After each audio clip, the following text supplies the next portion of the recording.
యాకోబు రాసిన పత్రిక 4:4. వ్యభిచారిణులారా, ఈ లోక స్నేహము దేవునితో వైరమని మీరు ఎరుగరా?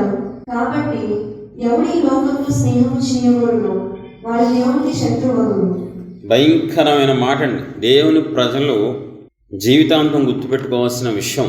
వ్యభిచారుణులారా, ఈ లోక స్నేహము దేవునితో వైరమని మీరు ఎరుగరా? కాబట్టి ఎవడు ఈ లోకముతో స్నేహము చేయగోరునో వాడు దేవునికి శత్రువగును. దేవునికి శత్రువుగా మారడం అంటే ఆ మాట వినటానికే భయంకరంగా ఉంది. దేవునికి శత్రువగును. ఎవడైతే దేవుడు మనల్ని పిలిచింది ఆయనతో స్నేహం చేయటానికి, దేవుడు మనల్ని ఏర్పాటు చేసుకుంది ఆయనతో సహవాసం చేయటానికి, మనం పిలువబడ్డాం దేవుని చేత, మనం ఏర్పాటు చేయబడ్డాం, మనం రక్షించబడ్డాం. మన స్నేహం దేవునితో ఉండాలి, మన స్నేహం దైవజనుడితో ఉండాలి, మన సహవాసం సంఘ సహవాసం అయి ఉండాలి తప్ప లోక స్నేహం చెయ్యకూడదు. చూడండి, లోక స్నేహం లేదా లోకంతో స్నేహం చేసే వాళ్ళకి ఏం పేరు పెట్టాడు తెలుసా? యాకోబు అని దైవజనుడు అపోస్తులుడు, వ్యభిచారిణులారా. ఇది వ్యభిచారులారా అంటే పచ్చి భూతండి. అసహించుకుంటారు వ్యభిచారులు. ఆత్మీయ అర్థం చూస్తే దేవుణ్ణి హత్తుకోకుండా విగ్రహారాధన చేస్తే దేవుడికి అది అసహ్యమైందండి. విగ్రహారాధన చేయకూడదు, దేవుణ్ణే మనం ఆరాధించాలి. విగ్రహాలను ఆరాధిస్తే వాళ్ళకి బైబిల్ పెడుతున్న పేరేంటో తెలుసా? వ్యభిచారులారా. పూజ చేసావు అనుకో, నువ్వు వెళ్ళి విగ్రహారాధనకి వెళ్ళి గుడికి వెళ్ళి నువ్వు చెడగోపురం పెట్టించుకున్నావు అనుకో, దేవుని బిడ్డవు అయ్యుండి వాళ్ళు ఫీల్ అవుతారు, వీళ్ళు ఫీల్ అవుతారని నీకు దేవుడి పెట్టే పేరేంటో తెలుసా? నువ్వు వ్యభిచారివి. ఎందుకని? నువ్వు నన్ను సృష్టికర్త అయిన నన్ను హత్తుకోకుండా మనుషుల చేత సృష్టించబడిన విగ్రహాలని హత్తుకుంటున్నావు కాబట్టి నేను నీకు ఒక పేరు పెడుతున్నా, బిరుదిస్తున్నాను, వ్యభిచారివి నువ్వు. భర్తతో కాకుండా ఎవరితో చేసినా అది వ్యభిచారం అవుద్ది, అసహ్యమైంది దేవుడి దృష్టికి అది. ఇప్పుడు విగ్రహారాధన ఎంత అసహ్యమైందో లోక స్నేహం కూడా అదే పేరుతో పిలుస్తున్నారు ఇక్కడ. విగ్రహారాధన ఎంత దేవుడికి అసహ్యమైందో లోక స్నేహం చేస్తే దేవుడికి రగిలిపోద్ది. లోకంలో ఉంటే రగిలిపోద్ది. లోకపు ఆశలు కానీ, లోకపు కోరికలు కానీ, లోకస్తులతో గనక నీవు ఫ్రెండ్షిప్ ఉందనుకో సర్వనాశనం అయిపోద్ది జీవితం. నువ్వేం తప్పు చేయక్కర్లా, నువ్వేం మర్డర్ చేయక్కర్లా, నువ్వేమీ దొంగతనం చేయక్కర్లా. ఒక తేడాగాడితో నువ్వు స్నేహం చేస్తే చాలు, ఒక తేడా దాంతో నువ్వు ఫ్రెండ్షిప్ చేస్తే నీ జీవితం సర్వనాశనం అయిపోయి ఆత్మీయ జీవితంలో దిగజారిపోయి రోజు రోజుకి భ్రష్టత్వంలోకి వెళ్ళిపోయి దేవునికి శత్రువుగా, ఏదైతే దేవుడికి అయిష్టంగా ఉంటుందో, ఏ పని చేస్తే దేవుడికి చిరాకు వస్తుందో అలాంటి పనులని నీతో చేయించేస్తుంది దెయ్యం. నువ్వు గనక సాతానికి అవకాశం ఇస్తే, లౌకిక ఆత్మ అని ఒకటి ఉంటుంది, దురాత్మది. అది ఏం చేస్తంటే అది బయట ఉండగా నిన్ను ప్రేరేపిస్తుంది. బయట ఉండగా సాతానుగాడు ఏం చేశాడు గుర్తుందా మీకు? అవ్వ దగ్గరికి వెళ్ళి బయట నుంచి వాడు ప్రేరేపించాడు. బయట ఉంటాడు సాతాను, నీలోకి రాడు. ఫస్ట్ యూదా ఇస్కరియోతుని బయట ఉండి ప్రేరేపించాడు. ఇంకో చెయ్యి, ఎల్లు, అమ్మేసేయి.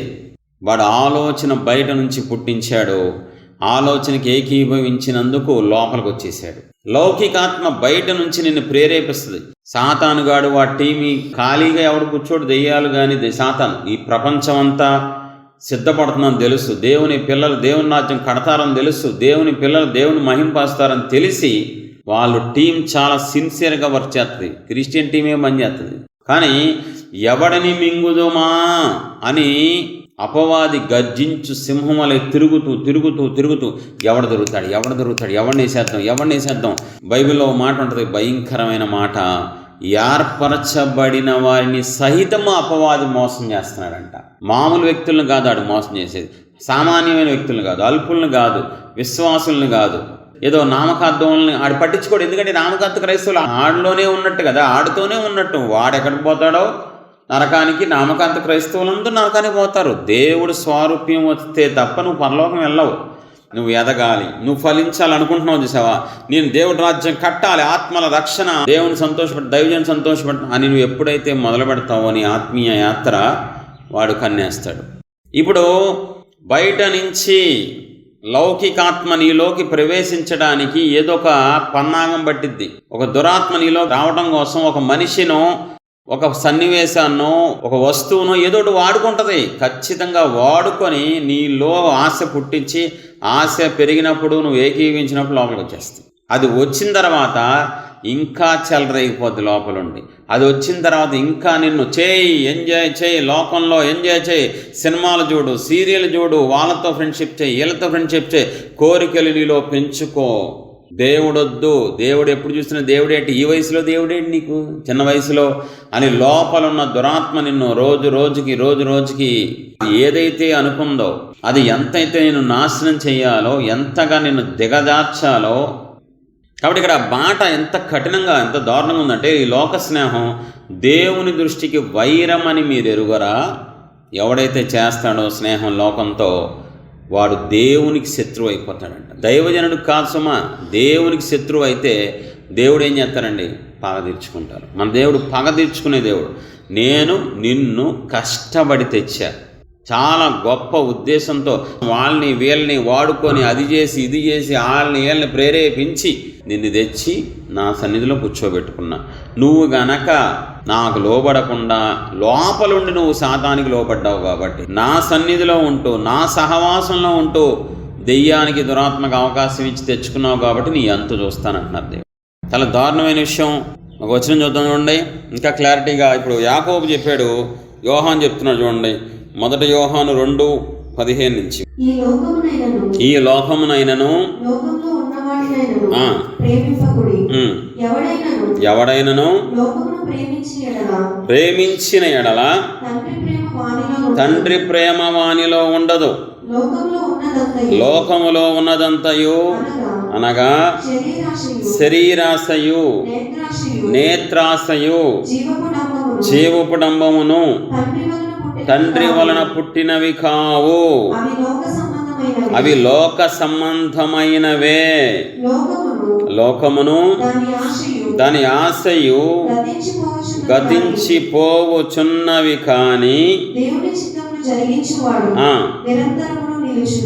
చూడండి, ఇక్కడ యాకోబేమో లోక స్నేహం చెయ్యద్దురా బాబు, లోక స్నేహం చేస్తే దేవునికి శత్రువులు అయిపోతారు, నాశనం. దేవుడు కోపం తట్టుకోలేరు, ఆయన భయంకరుడు.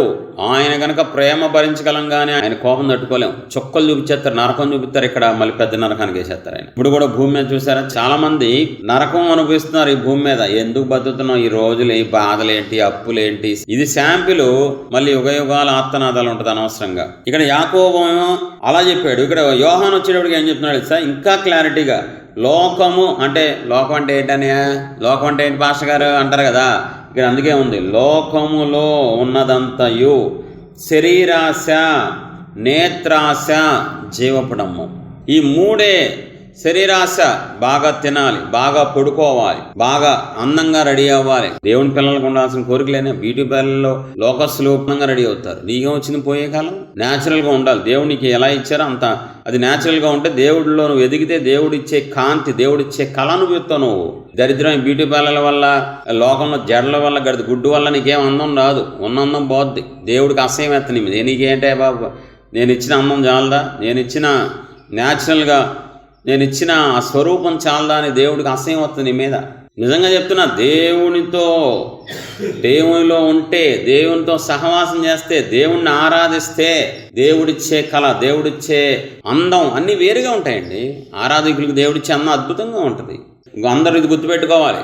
అందరూ దయచేసి మొగాడ చిన్న పెద్ద అందరూ దానియేలు 1:15 10 దినములైన పిమ్మట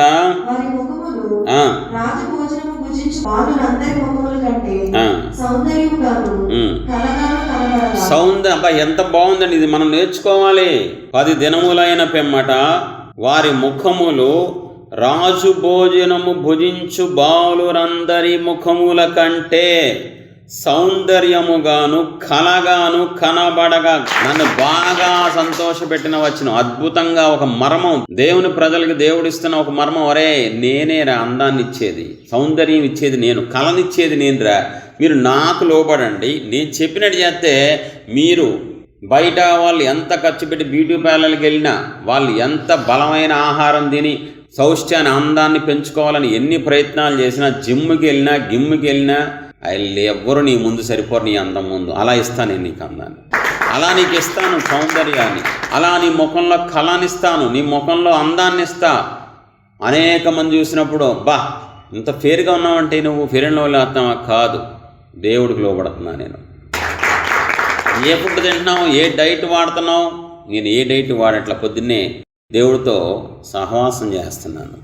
మనకి దేవుడు మర్మాలు ఇచ్చారు, సీక్రెట్లు ఇచ్చారు, మనకి కొన్ని చక్కగా కీ పాయింట్లు ఇచ్చారు దేవుని పిల్లలకి. నీకు బాగా ఆరోగ్యం కావాలందా, మంచిగా పుష్టిగా ఉండాలి, ఆరోగ్యం సంపాదించుకోవాలనుకుంటే ఏం చేయాలి?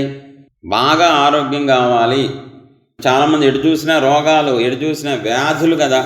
బాగా మంచి ఆరోగ్యం కావాలి, నేను వృద్ధాప్యంలో కూడా ఆరోగ్యంగా ఉండాలి, ఎవరిని నా వల్ల ఎవరికి ఇబ్బంది ఉండకూడదు, నాకు ఎవరు పరిచయం చేయకూడదు, నీ మంచం ఎక్కకూడదు అనుకుంటే ఏం చేయాలో చూపుతాం. చూడండి సామెతలు చూడండి సరే, సామెతలు 3:7. నేను జ్ఞానిని కదా అని నీవు అనుకొనవద్దు. యెహోవా యందు భయభక్తులు కలిగి చెడుతనము విడిచిపెట్టము. అప్పుడు నీ దేహమునకు ఆరోగ్యమును సత్తువయు కలుగును. నీ దేహానికి ఆరోగ్యం కావాలా? నువ్వు ఆ డాక్టర్ దగ్గరికి వెళ్తే, ఈ డాక్టర్ దగ్గరికి వెళ్తే డైట్ వాడతాను. దేవుడు వాక్యాన్ని ఫాలో అవటం. వాక్యమే దేవుడు, దేవుడే వాక్యం. మనకంటూ దేవుడు ఒక మంచి నమూనా ఇచ్చారు. ఆరోగ్యం కావాలా, సంతోషం కావాలా, ఆశీర్వాదం కావాలా, అన్నిటి ఎలా చేయాలో, ఏం చేయాలో బైబిల్లో ఉన్నాయి చక్కగా. అక్కడ మంచి ట్రీట్మెంట్ ఇస్తారని, ఇక్కడ మంచి ఫుడ్ ఇస్తారని, ఈ హోటల్కి వెళ్తే ఆరోగ్యంగా, ఇవన్నీ లోకపు మాటలు, లోకపు యాశాలు, అవన్నీ మనకు సెట్ అవ్వండి. దేవుని పిల్లలకి ఆలోచించండి ఒకసారి. సంసోనికి అంత శక్తి ఇచ్చింది ఎవరు? దవడ ఎముక చేత 1000 మందిని కొట్టాడంట. ఏ హీరో సరిపోతాడండి? హీరో కంటే డూపులు ఉంటారండి. నిజం తెలియక ముందు హీరోని గొప్పగా చూశారు, తర్వాత చూసి డూపు ఉంటాడు, ఆడికి మళ్ళీ పరిగెత్తేవాడు ఒకడు, ఎగిరేవాడు ఒకడు, వేరేవాడు ఉంటాడంటే ఆడు కదా హీరో, వీడు కాదు కదా అనిపించింది. మరి అలా ఉంటుంది. లోకం అంతా డ్రామా, లోకం అంతా నటనే. ఇక్కడ చూడండి, ఒరిజినల్గా ఆడతా పాడుతా వెళ్ళి మనోడు సింహాన్ని చంపేశాడంటే, ఏంట్రా సౌండ్ వస్తుంది, చిచ్చి లేదన్నాడు అమ్మ నాన్న అడిగితే. చీమని చంపేసినట్టు సింహాన్ని చంపేశాడు. సంసోనికి శక్తి ఇచ్చింది ఎవరో? దావీదుకి బలం ఇచ్చింది ఎవరో? సొలొమోనుకి జ్ఞానం ఇచ్చింది ఎవరో? దేవుడు. మన దేవుడు అన్నీ ఇస్తారు. జ్ఞానం ఇస్తారు, వివేకం ఇస్తారు, శక్తి ఇస్తారు, బలాన్ని ఇస్తారు, అందం ఇస్తారు, సౌందర్యం ఇస్తారు, ఆశీర్వాదం ఇస్తారు, ఐశ్వర్యం ఇస్తారు. మన దేవుడు ఉండగా మనకి ఎందుకంటే అడ్డగోలు వ్యాపారాలు చేసి నీతిగా సంపాదించాలి. అలా తప్పుడు వ్యాపారం చేసి మనం పైకి సంపాదిస్తే ఏం మిగిలిద్దండి? ఒక రోజు వచ్చినప్పుడు కుప్పకూలిపోతుంది. దేవుడు మనకు అన్నీ ఇస్తానంటున్నారు. అరే ఆఫ్టర్ ఆల్ లోకస్తులతో పోల్చుకుంటారంటే వాళ్ళకన్నీ మీకు ఎక్కువ ఇస్తా, వాళ్ళకంటే ఎక్కువ అందాన్ని ఇస్తా, వాళ్ళకంటే ఎక్కువ మీకు ఆస్తిని ఇస్తా. ఈరోజు యవనస్తులే కానీ వాళ్ళలాగా అనుకుంటున్నారు. వాళ్ళకున్నాయి నాకు లేవేంటి? వాళ్ళకున్న అందం, వాళ్ళకున్న డబ్బు, వాళ్ళకున్న కారు, వాళ్ళకున్న ఇవి నాకు లేవు అనుకుని పిచ్చి మొహాలారా. వాళ్ళకున్న కాదు, వాళ్ళకంటే ఎక్కువ ఇచ్చారు నీకు దేవుడు ఇస్తా అంటున్నారు. దేవుడు ద్వారా నేను ఏదైనా సంపాదించుకోవాలనుకోండి, అడ్డగోలుగా నేను లోకం ద్వారానో పాపం ద్వారా పేరు ప్రఖ్యాతులు సంపాదించుకోవాలనుకోవద్దు. అది ఎప్పటికీ జరగదు. పాయింట్ తీసుకోవచ్చు. దేశంలో ఉన్నాడు దానియేలు ఉన్న దేశం సొంత దేశం కాదు, పుట్టిన దేశం కాదు, బానిసగా వెళ్ళాడు దానియేలు. శత్రువుల దేశం, విగ్రహారాధన దేశం. దానియేలు ఒక బానిస. స్వేచ్ఛ లేదు, చుట్టాలు లేరు, ఎవరు లేరు ఆ దేశంలో. అందరూ బానిసలుగా దేవుని ఇశ్రాయేలు పట్టబడితే వెళ్ళిన బానిస ఆ దేశానికే అధికారి అయిపోయాడండి. దేవునిలో ఉంటే, దేవునితో ఉంటే, పవిత్రంగా జీవితాన్ని కాపాడుకుంటే, దేవుని సంతోషపెడితే అలా ఉంటుంది. అధికారం ఏంటండి బాబు? ఏం అధికారం? దేశంలోనే 3వ అధికారిగా దేవుడు. అసలు రాజుగారు సాష్టాంగం పడతాం ఏంటండి దానియేలుకి? అదేమో చిన్న పూజించి, ఆ వచనం భలే ఉంటుంది. దానియేలుకి సాష్టాంగపడి దానియేలుని పూజించమని ఆర్డర్ పాస్ చేసాడండి. దానియేలు పూజించడం ఏంటి? దేవుడిచ్చే ఆధిక్యతలు అలా ఉన్నాయి. అది ఊహకు అందవు, పిచ్చి పెట్టేస్తా అంతే. సరే, మళ్ళీ మనం పాయింట్లోకి వెళ్దాం. లోకములో ఉన్నదంతయు శరీరాశ, నేత్రాశ, జీవపుణము. ప్రియదేవుని పిల్లరా, అవి ఉన్నాయనే కదండి బాబు మీకు దండం పెడతా. సిలువెక్కింది ఎందుకు యేసు ప్రభువారు? నీకోసం రక్తం ఎందుకు కార్చారు? నువ్వు అలా అయిపోయావనే కదా. ఎవడికాడు సొంత మార్గంలో వెళ్ళిపోయారు, దేవుని చిత్తంలోంచి పక్కకి వెళ్ళిపోయి ఎవడికి నచ్చినాడు జీవితం జీవించాం కాబట్టే మనందరం ఆయన సిలువెక్కాల్సిన పరిస్థితి వచ్చింది. నశించిన దాన్ని వెదక రక్షించడానికి ఆయన భూమి మీదకి వచ్చారు. ఇప్పుడు ఆయన వచ్చింది ఎందుకు? నిన్ను రక్షించడానికి. ఆయన ఎందుకు పిలిచారు మనల్ని? ఒరే, లోకంలో ఉన్న మిమ్మల్ని, పాపంలో ఉన్న మిమ్మల్ని, శాపంలో ఉన్న మేము పిలుస్తున్నాను, మీరు త్వరగా వచ్చి మారు మనసు పొంది ఆశీర్వాదం మీరు పొందుకొని ప్రజలకు ఆశీర్వాదంగా మీరు మారండి అని చెప్పారు. కానీ ఇంకా నువ్వు దేవుళ్ళో ఉంటూ బైబిల్ పట్టుకుంటూ ఆరాధన చేస్తూ ఇంకా లోకపు కోరికలతో ఉన్నావంటే చచ్చిపోతావు, గ్యారెంటీ చెప్తున్నాను. ఎందుకంటే నువ్వు దేవునికి శత్రువుగా మారిపోయావు కాబట్టి. ఆ దేవుడు చేతగాని దేవుడుగా చూస్తూ ఊరుకునే బలహీనుడు కాదు నా దేవుడు, రోషం గల దేవుడు. వింత రోగాలు వస్తాయి, వింత వ్యాధులు వచ్చేస్తాయండి సీరియస్గా తీసుకోకపోతే, నువ్వు త్వరగా మారకపోతే. ఒకసారి చూద్దాం, ఒక మనిషిలోకి లోకపు ఆశ వస్తే ఏం జరిగిద్ది, ఒక మనిషిలోకి దేవుని పిల్లల్లో గనక లోకపు ఆలోచన వస్తే ఏం జరిగిద్దో చూద్దాం. ఆదికాండం 34 భయంకరంగా ఉంటుంది ఈ సన్నివేశం. ఆదికాండం 34:1. లేయా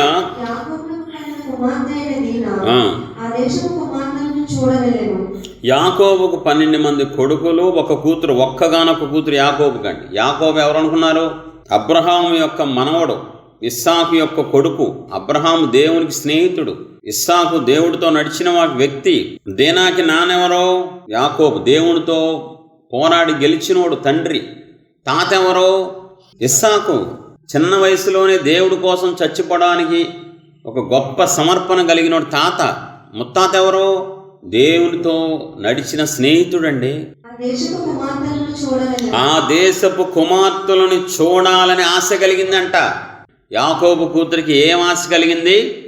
దేశపు కుమార్తెల్ని చూడాలి. ఆ దేశం వాళ్ళు కాదు, శత్రువుల దేశం. వీళ్ళు దేవుని చిత్తంలో ప్రయాణం చేసి వెళ్తూ ఉండగా ఒక దేశంలో వీళ్ళు కొంతకాలం నివసిస్తున్నారు. యాత్రికుల్లాగా వీళ్ళు అబ్రహాం మొదలుకొని అలా దేశాలు పట్టుకుని వెళ్తూ ఉండేవాళ్ళు దేవుడి చిత్తంలో. ఇప్పుడు ఆ దేశాన్ని చూడాలి, దేశపు కుమార్తెలను చూడాలని ఈవిడ గారికి ఒక ఆశ పట్టిందంట, లోకపు ఆశ కలిగింది. ఏం జరిగింది చూద్దాం.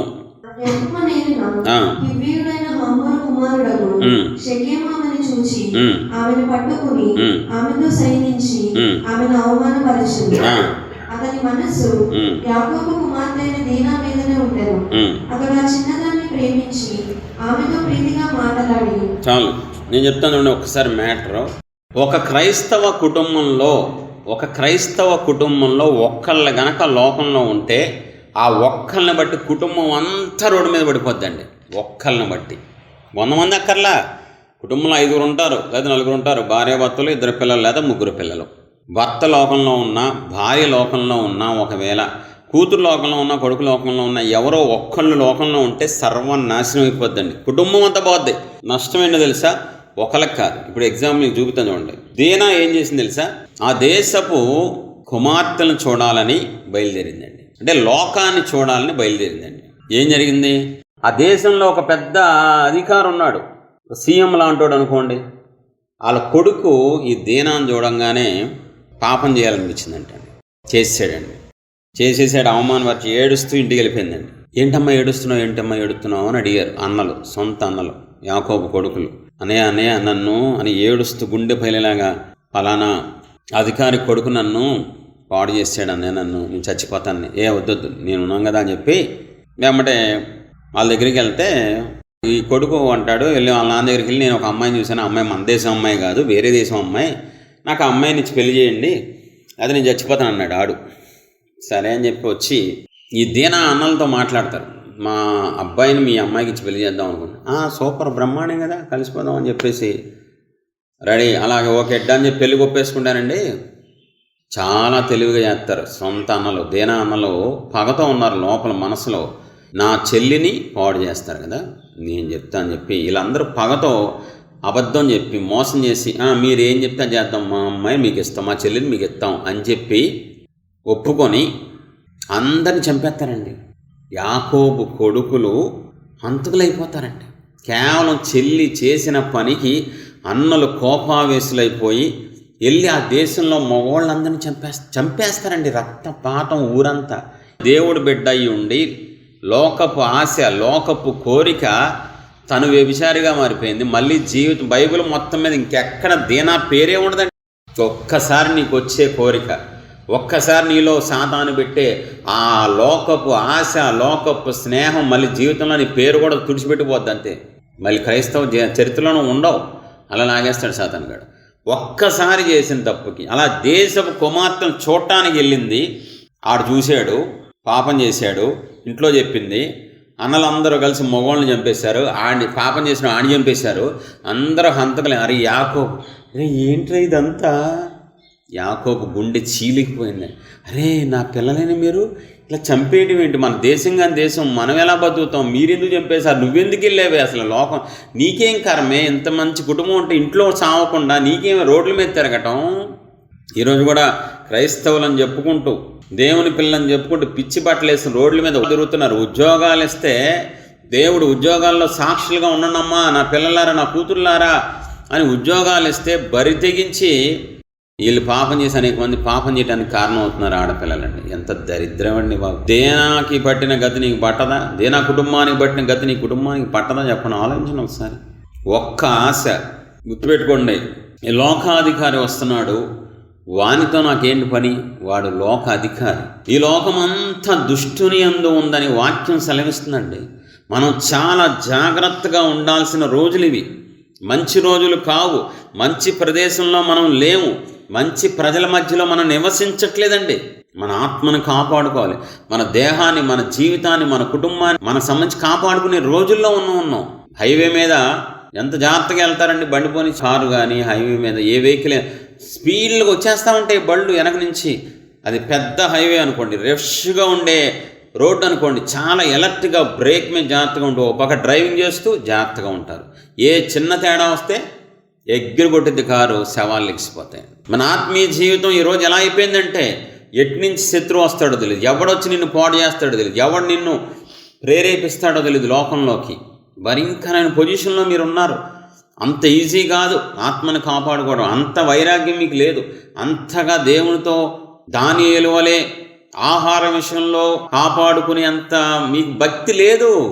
కాబట్టి మీరు ఇప్పుడు ఎంత జాగ్రత్తగా ఉండాలంటే, లోకపు మాటలు మీలోకి రాకూడదు. విన్న వెంటనే దిద్దుబాటు చేసుకోవాలి. మీరు ఉద్యోగాల్లో ఉంటారు, బిజినెస్లో ఉంటారు, చుట్టాల ఇంటికి వెళ్తారు, స్నేహితుల దగ్గరికి వెళ్తారు, పెళ్ళిళ్ళకి వెళ్తారు, పేరంటానికి వెళ్తారు, కార్యక్రమాలు తప్పదు కొన్ని వెళ్ళాలి, బంధువులను వదులుకోలేము. ఇప్పుడు అక్కడికి వెళ్ళినప్పుడు నీకేం కనబడతారు? లోకస్తులు కనబడతారు, వాళ్ళ ఆశలు కనబడతాయి, వాళ్ళ కోరికలు. వాళ్ళు వచ్చి నీతో ఏంటి డ్రెస్సులు ఏంటి చండాలంగా ముసలిదానివా నువ్వు, ఈ ఫ్యాషన్ డ్రెస్సులు, ఎప్పుడు చూసినా నువ్వు చర్చ అంటావండి, ఆదివారం టూర్కి వెళ్దాం రా, నిన్ను ప్రేరేపిస్తారు. సాతానుగాడు అవ్వని చక్కగా ఉన్నవని మనసు పాడు చేసాడండి. సాతాను మాటలు నీకు డైరెక్ట్గా సాతాను రాడు. సాతాను ఒక పాత్రను వాడుకుంటాడు. అప్పుడైనా సాతాను వచ్చాడు డైరెక్ట్గా? పావును వాడుకున్నాడా? అవ్వని పాడు చేసినప్పుడు, అవ్వని నాశనం చేసినప్పుడు వాడుకున్నాడా పావుని? ఇప్పటికీ నిన్ను వాడుకుంటాడు. లేదా నిన్ను చెడగొడటానికి ఎవడో వాడుకుంటాడు. ఎలా ఉన్న మనసుని ఎలా చేశాడండి? ఆదికాండం 3వ అధ్యాయం.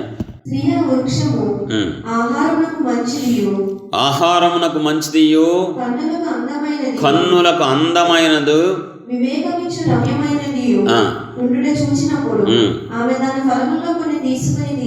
ఇక్కడ చూడండి, అవ్వ మహిమలో ఉన్న అవ్వని సాతాను ప్రేరేపించి మాయ చేసి తినేలాగా చేశాడు. బలవంతంగా చేయలే, ఆడ ఆలోచన పెట్టాడు, చూపించాడు. ఇదిగో చూడు ఎలా ఉందో చూసావా, ఎంత అందంగా ఉంది చూసావా. సేమ్ ఇప్పుడు అదే జరుగుతుందండి. సాతానుగాడు ఎవడో ఒక రూపంలో, ఎవరో మనిషి రూపంలో, ఎంత బాగుంటుందో తెలుసా, బాయ్ ఫ్రెండ్ గర్ల్ ఫ్రెండ్స్ ఉంటే ఎంత బాగుంటుంది. సినిమాలు చూస్తాయి, అసలు ఈ మధ్య సినిమా ఎంత బాగుంది తెలుసా, డబ్బు సంపాదించు, బాగా పేరు సంపాదించుకో. ఇది చూడండి ఆ మాట, స్త్రీ ఆ వృక్షము ఆహారమునకు మంచిదియు, శరీరాశ వచ్చేసిందండి అవ్వలోకి, కన్నులకు అందము నేత్రాశ వచ్చేసింది, వివేకమిచ్చు రమ్యమైనది అయినై ఉండుట, రమ్యముగా ఉందని జీవబ్రహ్మ వచ్చేసింది. ఈ 3 రాకూడదు. ఏ దేవుని పిల్లల్లోకి సేవకుల్లోకి ఈ 3 రాకూడదు. లోకాశ రాకూడదు, లోకం పనిచేయకూడదు. లోకంలో ఉన్నదంతా శరీరాశ, నేత్రాశ, జీవపడమ్మ. ఇప్పుడు ఈ 3 అవ్వలోకి ఎంటర్ అయిపోయినాయి. దేవునితో సహవాసం చేసే అవ్వలోకి అప్పుడు వరకు రోజు దేవుడితో సహవాసం చేసేది. రోజు చల్లపూట దేవుడు వచ్చి ఆదాము అవ్వతో డైరెక్ట్గా ముఖాముఖిగా మాట్లాడేవాళ్ళు. అది చూసి ఓరవలేని సాతానుగాడు, తట్టుకోలేని సాతానుడికి ఇది ఒక రాయేద్దాం, పడితే పడిపోయింది లేదని చెప్పి అవ్వ దగ్గరికి వచ్చాడు. అది చూడు ఒక్కసారి చూడు ఆ పండు చూడు ఎంత బాగుందో. ఆ పండు తింటే నీకేం జరిగింది తెలుసా? అప్పుడు దాకా దేవుడితో సహవాసం ఉన్న వ్యక్తి అవ్వ ఎప్పుడైతే సాతాను మాటలు వినకుండానే జాగ్రత్త పడాలండి. మీకు తెలియదండి బాబు, కొన్ని మాటలు అలా పనిచేసేస్తాయి. కొన్ని నెగిటివ్ మాటలు మీ మీద ఏలుబడి చేస్తాయి. మీరు బలహీనులు కాబట్టి చాలా ఫాస్ట్గా మీ హృదయంలోకి వెళ్ళిపోతాయి అవి. ఆ వెళ్ళి మీరు అలా మారిపోయేలాగా చేసేస్తాయండి. మీరు 24 గంటలు దిద్దుబాటు చేసుకోండి. చూసినా, మాట్లాడినా, తిన్నా, తాగినా, ఎవరితో అయినా ఏకీవించిన దిద్దుబాటు చేసుకోండి. ఎప్పటికప్పుడు శుద్ధీకరణ చేసుకోండి. ఎలా ఉందంట, అప్పుడు వరకు లేనిది అప్పుడే నీ లైఫ్లో అప్పటి వరకు నువ్వు ఒక మంచి తీర్మానంతో ఉంటావు, ఒక సమర్పణతోనే ఉంటావు. ఎవరో ఒకరు ఎంటర్ అవుతారు నీ లైఫ్లోకి. ఎవడో మగోడో ఆడదో ఎంటర్ అయ్యి ఒకసారి ఆలోచించు, ఏంటా జీవితం, ఏంటది, ఏంటి బాధలేటి, ఈ తగ్గింపేని, ఇవన్నీ నీ బొందలాగా ఉన్నావు. హైదరాబాద్ ఎంత గొప్పది, ఎలా ఉన్నారు అందరూ, ఎలా ఉన్నారు, నువ్వు ఎలా ఉన్నావు అని ఎవరో ఒకళ్ళ మాటలు. సాతాను ఆ రోజు అవ్వని పావును వాడుకున్నట్టు పాత్రగా నిన్ను చెడగొడటానికి ఎవరో ఒకళ్ళు వాడుకుంటాడు. ఆ మాటలు నీ మీద పనిచేస్తాయి, ఆ ప్రవర్తన నీ మీద పనిచేస్తుంది. నువ్వు దిగజారిపోయి దేవుని శత్రువుగా మారిపోతావు. దేవుడి శిక్ష నీ మీదకు, నీ కుటుంబం మీదకి వచ్చేస్తాడు. చూడండి, చేతులారా అవ్వ ఏం జరిగిందండి తిన్న తర్వాత చెప్పండి ఒక్క మాట. అవ్వ తినింది, ఏం బాగుపడిందండి, మహిమను కోల్పోయింది, దేవుడితో బంధం కోల్పోయింది, శ్రమలు మొదలైపోయినాయి, శాపం వచ్చేసిందండి. ఒక్కసారి ఆలోచించండి, అవ్వలోకి లోకం వచ్చిన తర్వాత, అవ్వలోకి ఆ రోజు వరకు సాతాను మాట్లాడేదాకా లోకం రాలేదండి, లోకం లేదండి.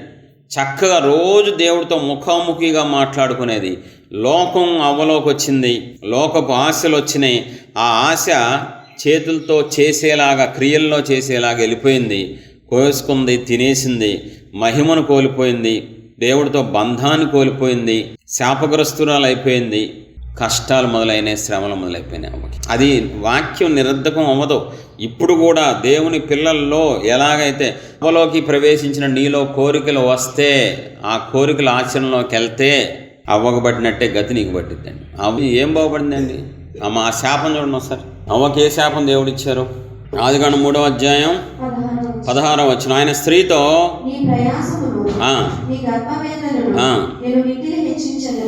హెచ్చించేదను, వేదనతో నువ్వు పిల్లలు కంటావు. అయిపోయింది. లైఫ్ అంతా అప్పుడు దాకా సమానంగా ఉన్నది. భర్త కింద బానిసలాగా ఉండాల్సిన పరిస్థితి వచ్చేసింది, లోబడాల్సిన పరిస్థితి వచ్చేసింది. చెప్పింది నాలుగు, ఇంకా చాలా దారుణంగా శిక్ష వచ్చేసిందండి. దేవుడు నువ్వు లోకంలోకి వెళ్ళిపోయి, నువ్వు పాపంలోకి వెళ్ళిపోయి, నీలో లోకపు కోరికలు ఉంటే ఫోన్లే బంగారం అనే దేవుడుగా చెతకు కొట్టేస్తారంతే. ఎలాంటి దేవుడు అండి బాబు? అగ్నిగుండం పెట్టేశారు. ఎప్పటికీ అర్థం కాదు ఏంటంటే 100 ఏళ్ళ బతుక్కి 100 ఏళ్ళ అగ్నిగుండం పెట్టచ్చు కదన్నా. యుగాలు పెట్టేశారు ఏంటి? అంత కోపం ఏంటి దేవుడికి? 100 ఏళ్ళు పాపం చేస్తే పుట్టిన దగ్గర నుంచి పాపమే అనుకుందాం మనం. బతికేది 100 ఏళ్ళకనే ఏమన్నా బతుకుతున్నాం ఈ రోజుల్లో. 100 ఏళ్ళు పాపం చేశాడు అనుకోండి, శిక్ష 100 ఏళ్ళు పెట్టచ్చు కదా. 100 ఏళ్ళు అగ్నిగుండంలో బ్రేక్ఫాస్ట్ ఉంటుందా? అగ్నిగుండంలో డిన్నర్ ఉంటుందా? గ్యాప్ ఉంటుందా అండి? అస్సలు గ్యాప్ ఉండదంట. అగ్ని ఆరదో పురుగు చావదంట. యాతన పడుతూనే ఉండాలంట.